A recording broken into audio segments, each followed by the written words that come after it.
Hey there YouTube, it's JP Dunphy, your BMW genius here at West Sherman BMW. Now in today's video, I'm going to do something a little bit differently than what I normally do. I'm going to do a comparison between our three cars that we have here. Now we have a 2020 Audi S4, we have our M340i, that's a 2021, and then we have this slightly older, so we do apologize for that if we don't have a newer one, but this is the Mercedes C450. So all these guys, these are all those kind of hyped up, not full-blown performance, but kind of that like mid-range performance, lukewarm performance, 6 cylinders. So these are all turbocharged 6 cylinders. Obviously BMW with its inline 6 single turbo twin scroll. You got the twin turbo V6 in the Mercedes, and you got the single turbo inside that V6 on the S4 as well. But enough of that, let's take a quick dive into each one. Now what I'm going to be doing in this one, I'm not going to be going into any of the main features of these cars. I'm mainly going to be focusing on the driving dynamics. How does the car feel? How does the car sound? And more importantly, how you will feel driving it. So with that, let's take a quick drive. What do you guys say? By the way, yes, I shaved. Well, sort of shaved. I buzzed. So the beard is gone temporarily just because my second son will be born this coming week, and the last thing I want to do is give a newborn some beard rash when he tries to snuggle up against me. So that's why that. Enough of that. Let's start with this car. What do you say?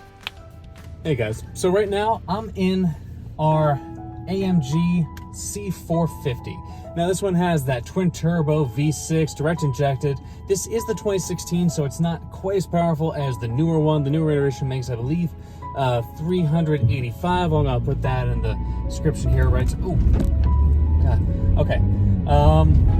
But yeah, first and foremost, obviously, I'm not sure if you can even see from where you're at, but I'm not even on that rough a road right now. But this thing is reflexive. It gets going. It feels itself. It definitely doesn't really disguise its weight as much as something of this size. Now I'm gonna put the weight right over here so you can't remember it off the top of my head. But in this corner, it's definitely got enough get up and go. Good body control. It's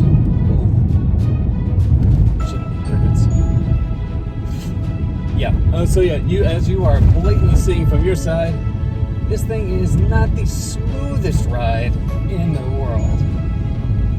So, oh, Jesus. Okay. Slightly bumpy road here. There is a reason why I'm sending us through here. Oh, God. Hey, good, you're still with us. But yeah. So, again, the thing about this is there's lots of getting a decent amount of road noise. I'm not sure if that's because of the tires there on this one. Again, this one was traded in, so that's why we have it in this particular comparison. Throttle response is good. You know, it only comes in automatic. The thing that I'm still trying to get over, let me see if I can tilt this guy down a little bit. There we go, that's a little bit better. So the thing I'm trying to still get over in this is,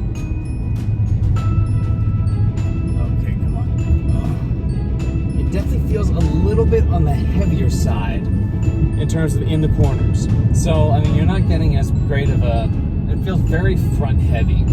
So like, as I'm gonna do another corner right here, let's go. It's kind of plowing. It is trying to grip. This is 4-wheel drive.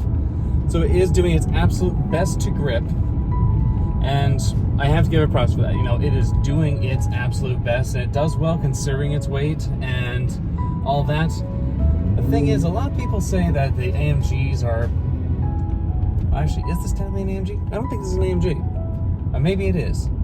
C450? The Mercedes people out there, maybe you can correct me on that. I don't believe this is an actual AMG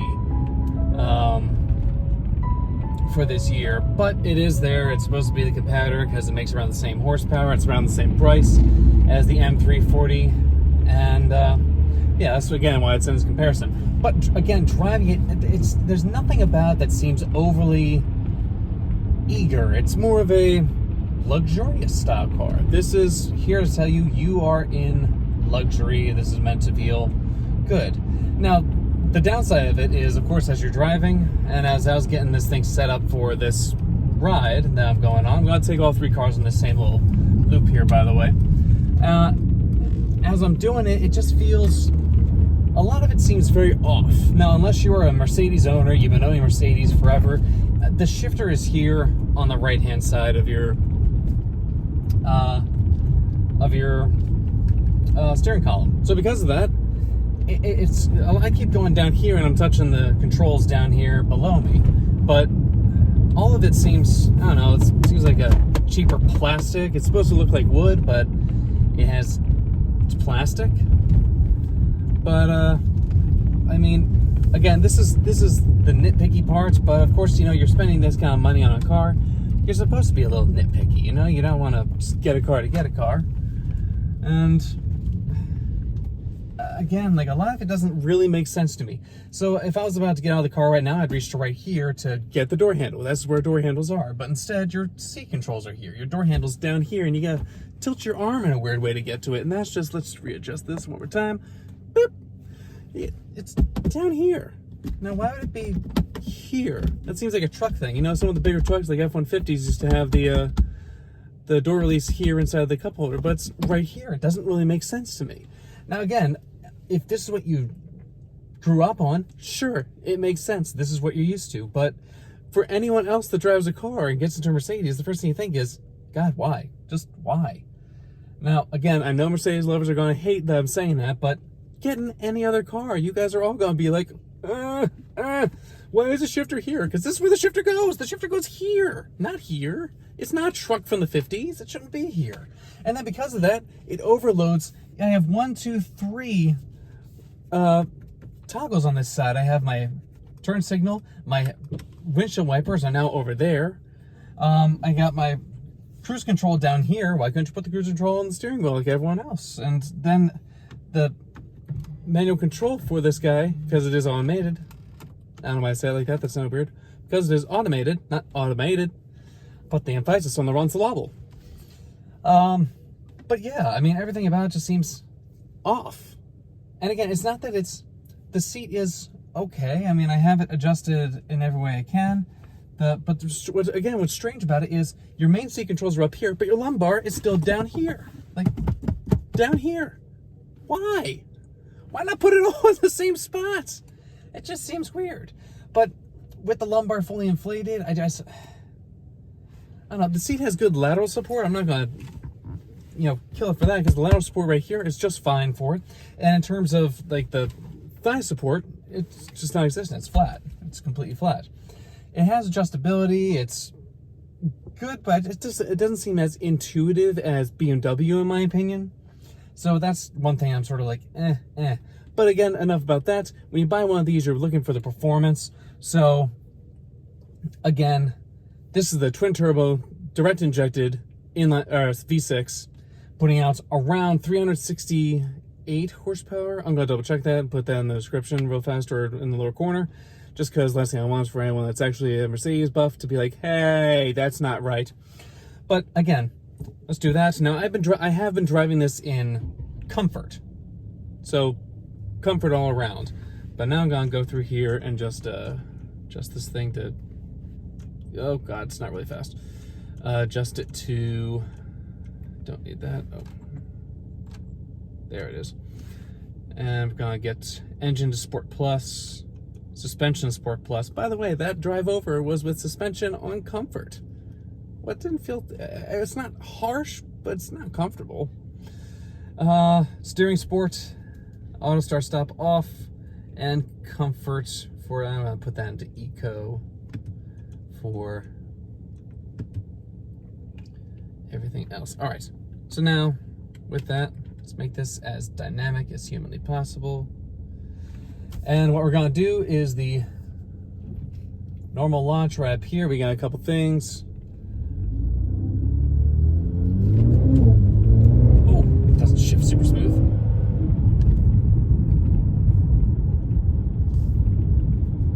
Doesn't feel great. I mean, it's definitely, it's harsh. You You can see it in the thing. It's going through. So it is definitely harsh. Let's swing this little guy around. Oh God, just understeer all day. Okay.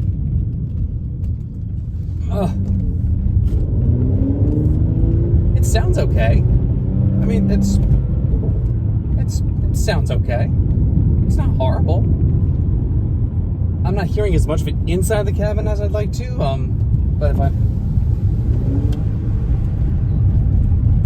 you can hear it. It's all right. But again, it doesn't have the same gravitas. And I'm doing all this without launch control because, you know, something I want to. God, this is not the most. Okay, I need to turn everything back down to just normal again. There we go. Comfort. All right, so now we're back down. Again, it's not the smoothest car on the road, and that kind of bothers me. It bothers me a little bit. But, you know, enough of that. It doesn't have as much of an eagerness when you turn in. It seems like it's at the limit. It's pushing. It's not really giving you oversteer. I tried to give it throttle, and instead it cut some throttle because I wasn't getting all the grip that I needed to actually go through with it. I mean, it's motivated. It moves underneath its power, and it sounds okay. But again, V6s, that's a dime a dozen, you know? You get that all over the place. Everyone does V6s, just like everyone in their entry level does Turbo 4s now. It's just become run-of-the-mill. So because of that, it just doesn't feel special. You know, maybe if you went full-blown AMG, something that goes against the M3, M4, maybe that would help with it a little bit, but, you know, it seems a little lacking in my opinion. But enough of that, let's get to the next one. All right, so now I'm in the 2020 Audi S4, not RS4. So again, this one's supposed to go up against the M340i just in terms of power. It's another, just like the Mercedes, a turbo V6. So not twin turbo, single turbo. And I could tell you right away, the steering wheel is not as good as in the Mercedes, just in the way it is. So it does have, you know, textured right here. It does feel good, but I can tell you right off the bat, it's still stiff. It's not as stiff as the Mercedes. I don't know if you can see. I'm riding the exact same road as in the Mercedes, and it's still doing its thing. It's still a little bouncy. Obviously, you can see that in the video. I'm mounting the phone, by the way, in the exact same spot on all three cars as I drive, just so you know exactly where I'm. Oh, hello. Random person trying to stop in the middle of a construction zone. But yeah, it does its job. I mean, it's definitely. Oh God, someone putting seats on. But I do have to say right off the bat, just getting this car set up as I'm driving off. This feels more like a car you expect it to be. It can control how much the sides are hugging you, control where the seat is. It doesn't have. Oh, never mind, it does. Extended thigh support. So now all three cars have extended thigh support. That's nice.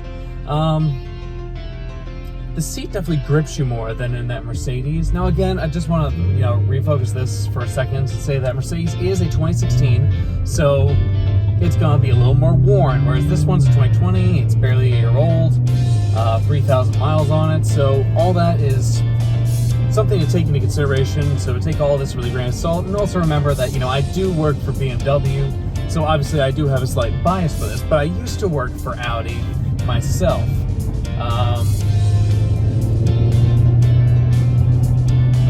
It's okay. So compared to the Mercedes, this feels lighter. It's a little more eager. I mean, it's still front heavy. So as I take this corner, let's go.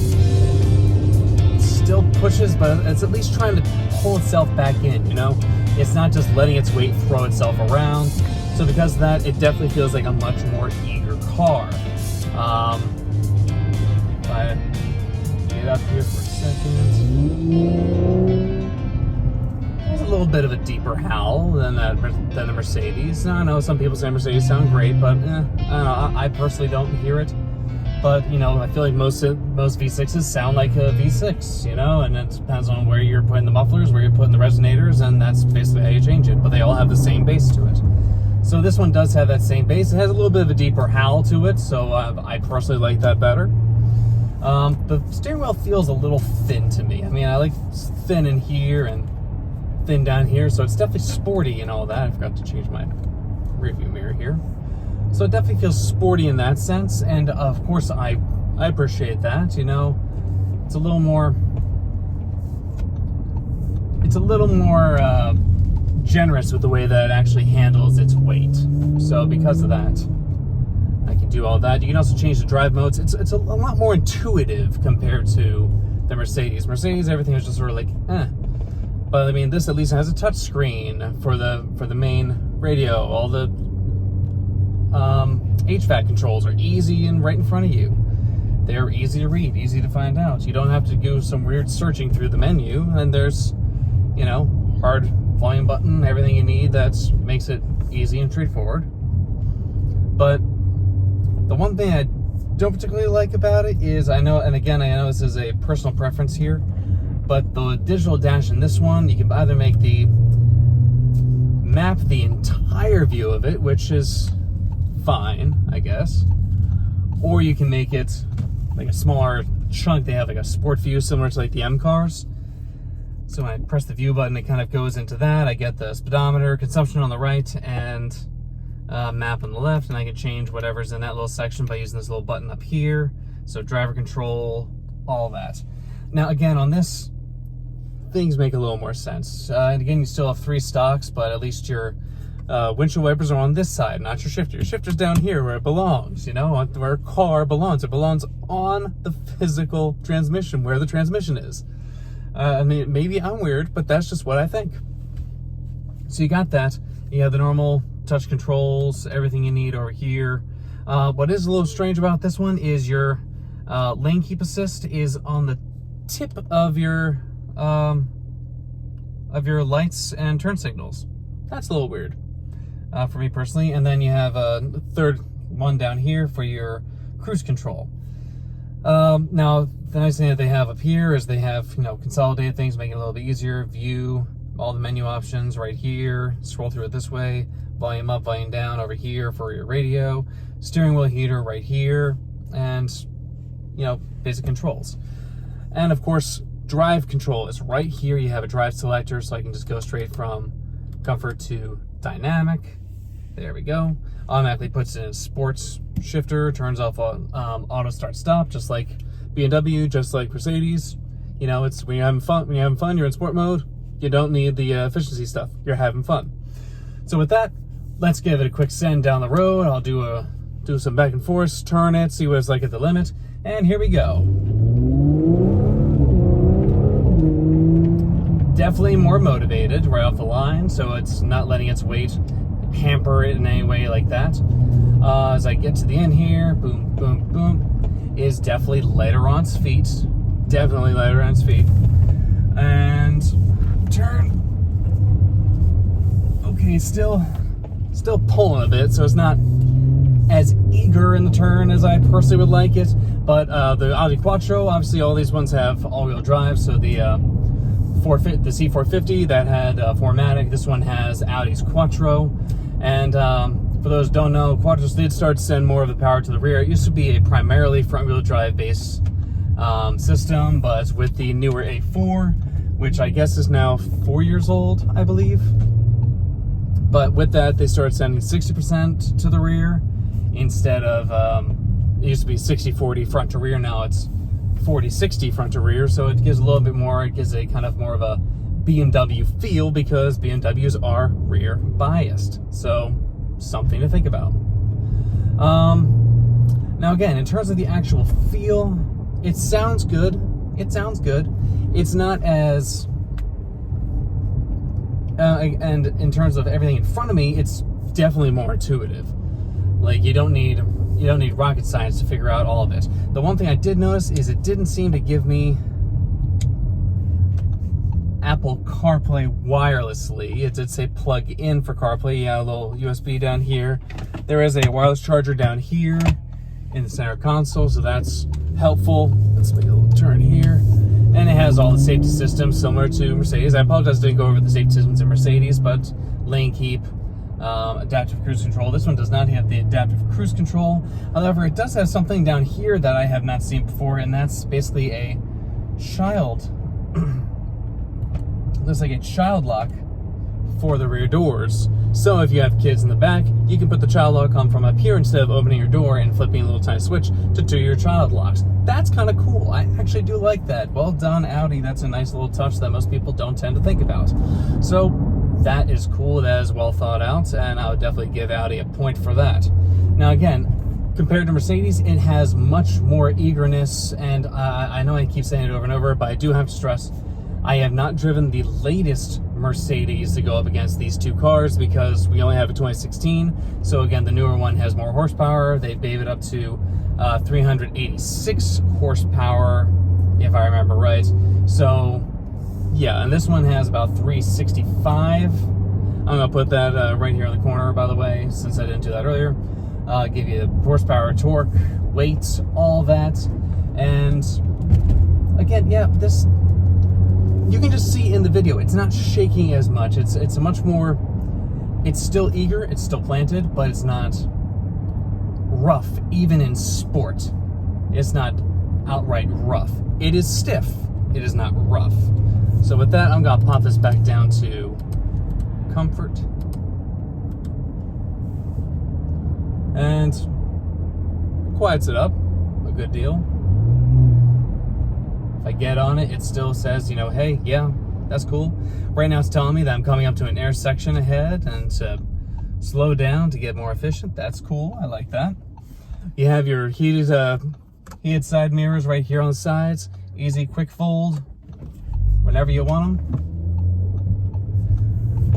So all that is good. I actually have a heads-up display in this one. The Mercedes did not have that. I think the newer one does, but the 2016 that we have does not actually have that, so I can't really talk about that. But I can say that the heads-up display that's in this S4 right now, the 2020, has plenty of crispness to it. It is very, very easily readable, very consolidated, very small. It's small, but it's readable. So I'm not getting as much information in it as I would personally like, but it is telling me I do have the lane keeping assist on. It tells me exactly what driver assistance I have on. And again, let's do just one last turn, because again, I want to feel like the sweeper's legs. I didn't do that in this one yet. It's interesting. Okay, so when I just did that sweeper, what it is kind of it's a reducing radius turn. So it starts as a wider one and gets tighter as it goes. And what's interesting about that one is during that turn, I felt the back end almost feel like the chassis, like the rear subframe was trying to do something before the body. So it was almost like the upper part of the body was trying to catch up to what the lower subframe was doing. I'm not sure if that's just an S4 thing. I remember that feeling that on A5 back when I was an Audi driver too. So I think that might just be the way that they do their subframes in the rear. But again, that's kind of where this one sits. Definitely more eager than that AMG, but enough of that. Let's go to the BMW. All right, and now we are in the BMW. This is a 2021 M340i. It's been unchanged for a couple of years now, but let me tell you, in terms of, again, just basic ease of user interface, everything about it. The steering wheel is the right thickness. It feels great in the hand. Whether you're down here or whether you're a 9.3 or a 10.2, it just feels right in terms of thickness. It's a great material. The shifter feels a little bit better. Just kind of have your hands rest on it. You know, definitely number 2 for that one would be the Audi, just because that one had a flat shifter right here. But even that's set back a little bit further than I personally like. Everything about this, it seems significantly more driver focused. So in terms of what's in front of me, instead of being that, you know, Google Earth map that Audi has, it's just a simplified version of the map. For my heads-up display, I got just enough information in front of me. It's not too much, but now as I'm coming up to, now it shows me my driver assistance stuff, and it just takes up a lot more real estate in front without being in my actual line of view. Now coming up to our first turn for here, let's just tilt this in. It just seems so much more eager. I mean, again, I don't know if you can see, the camera isn't really bouncing around as much. The other one was, the camera was literally like, Now it's still a little bit wobbly because, you know, this is still a performance vehicle. It's a performance sedan, whether you're UK or US. But one thing I can definitely tell you, engine refinement.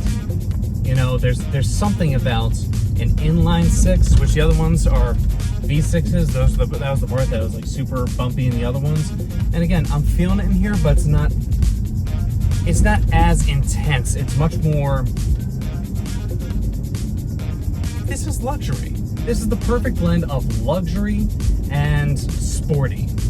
And I think it's got that dual zone everything, or dual zone. I meant to say dual personality that most people look for in these cars, because most people that get a sports sedan, they're not looking for a sports sedan every day. They're looking for something that is sporty when they want it, but is comfortable when they don't. So this one starts off automatically in comfort mode every time, and then you just one press, opens up the rear, and then you tuck it in. And this one, whoop, there goes my dealer plate right in the back. Got in the back window because I couldn't get on the back of the car, but just flew right over. But again, like, go back that way, yoink, counter. The front end is so much more eager than either of the other two. It doesn't feel front heavy, and one of the main reasons for that is the engine is not completely in front of the front axle. This one, it basically rides right in the middle. This is very close to a mid-engine rear-wheel drive car. No, it's not, because there's still some in front of that. It's still in front of the front axle, but it's just turned. It's so much more composed. It's just a different world.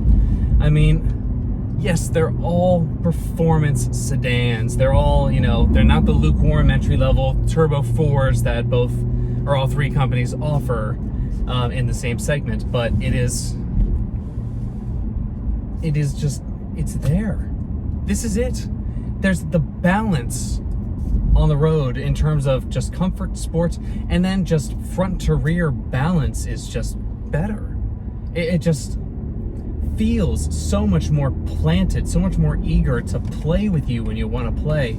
Now, I mean, I know that a lot of people with previous F chassis said, you know, well, BMW's gone soft and it's really just, it's lost its BMW edge. But like the turning, lock to lock, just, it feels more engaging. It feels more direct. Like if I just, boom, just pop it there. Oh, I want to go there. Boom, just pop it there. This is a much more engaging car, and again, this is coming from, I still don't own a BMW. I own Minis, so, you know, a version of BMW, but compared to the other cars, you can tell this thing has real sporting intentions, and yet still the smoothness of that engine is just next level. Now, if anyone's seen the launch control, this is exactly the same spot I did the launch control for the other two cars, and I'm not going to put it in launch control because I didn't do that with the other two cars. So what I'm going to do is just simply foot on the brake, gas, let it rip, and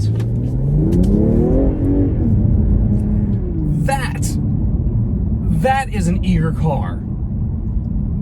That's what you want. Now, it's funny because, you know, it's only rated at 382 horsepower out of this it's a dual scroll single turbo inline six. But oh my God, and it wants to kick out that back end. It's not fighting me when I'm swinging it around. If I take it, I'll take it through the chicane. Ready? Boom, boom. I couldn't do this with the other two. Why? Because they don't feel as eager. This one just goes.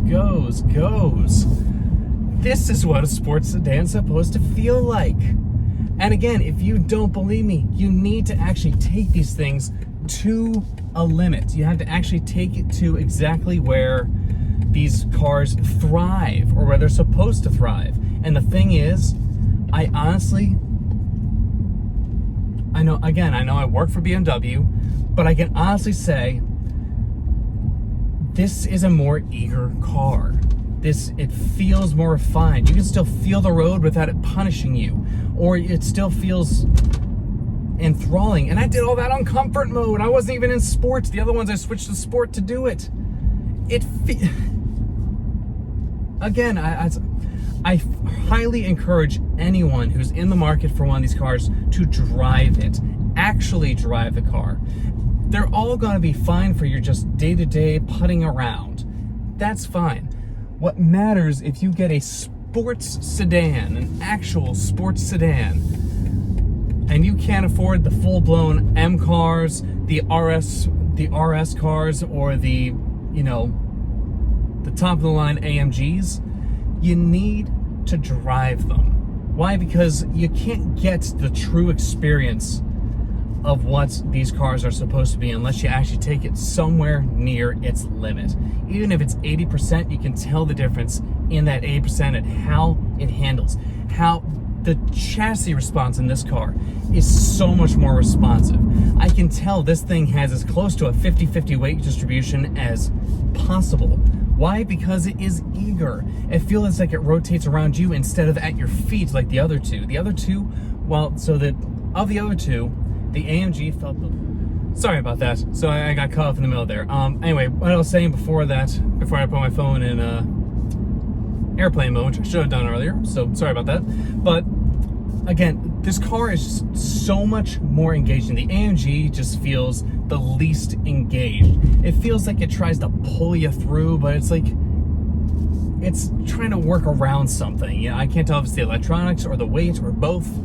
But there's that. Now, compared to that, the Audi, is definitely more eager. But you can still feel at the limit, it is still front heavy. Why? Because that V6 has, the V6, they take instead of putting the cylinders in a line, so it gets better distribution side to side, right to left, as well as front to back. It instead gets V6s, put more of the weight in a condensed area. And depending on where that is, it's probably going to be more in front of the axle, which makes it front heavy, and you feel that at the limit. So again, it's something that's worth talking about, something worth thinking about. Is, price may be a thing for you. Features, I'm not even going into the main features of the cars because that's not what people will typically buy one of these cars for. You buy a sports sedan for the sporty part of the sedan. Otherwise, it's just a sedan. If you're just doing this to buy a sedan, go for it. But this goes back to something I say in my other videos and what I did with the M4 when we did our intro for that, and something that has been grilled into me from the moment I started liking BMWs when I was in high school back in 2002. What other cars do well, other car companies do well, BMW does brilliantly. And that shows whether you get a 330, an M340, or you go all the way to an M3, there is a certain level of balance in the cars. There's a rear-wheel drive bias, even in the all-wheel drive cars like this. I can still kick out that rear end. In my BMW launch, my BMW M340 launch, I'll show you, you can see at the end of it, I do a tail slide, just a power over tail slide, and it does it. The S4 didn't want to do that. The AMG definitely didn't want to do that. So again, from my personal point of view, if you want the perfect blend of refinement, which an inline-six gives, the perfect balance that an inline-six gives, the sound that it gives, and yet by a simple push of a button, change it over into comfort, luxury, the things that a premium luxury brand like BMW is made to do. So again, the other ones, they have touches of it. It's not bad.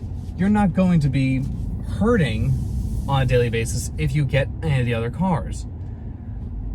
But I can promise you, if you actually take this car out, feel what this car is capable of, any BMW, you can tell there's something different baked into just the basic genetics of a BMW. You gotta try it. So, with that, thanks so much for being with me. You know, I know this was definitely on the longer side of the videos that I normally do, but, you know, I wanted to actually get out there, feel these cars and everything from straightaways to back roads, bumpy roads. That's why I went through that construction site for all three cars, just because, again, you're not going to have a perfect racetrack every time you go out. You're going to have daily drives. So the question is, what does it feel like on a daily drive? And for that, I can't stress enough, go out, drive the cars. What works for me may not work for you. What seems like an annoyance to me may seem like, hey, I like that for you. But again, go drive the cars. But for me personally, if I have to pick a winner of these three right now, it's gotta be the M340. Not because I have a bias for BMWs, because again, I used to drive for Audis. You know, my dad, he likes the Mercedes. So it's not a bias in that sense, but again, for me, there's something that's baked into BMWs that makes it a cut above the rest. The only way that you'll be able to feel that is if you try it yourself too. You can see at the limit, there's something special about a BMW that is missing. It is close. They have other parts of it. They have power. They have engagement in their own way, but it's at the limit. The part that you as a performance driver need to feel. The G20 M340i. It just delivers.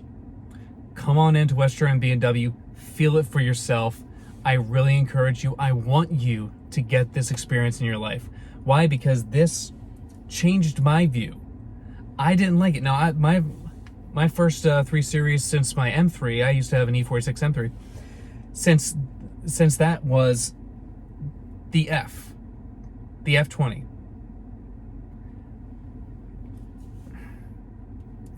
Or sorry, not the F20. But the previous generation 340i. I didn't like it.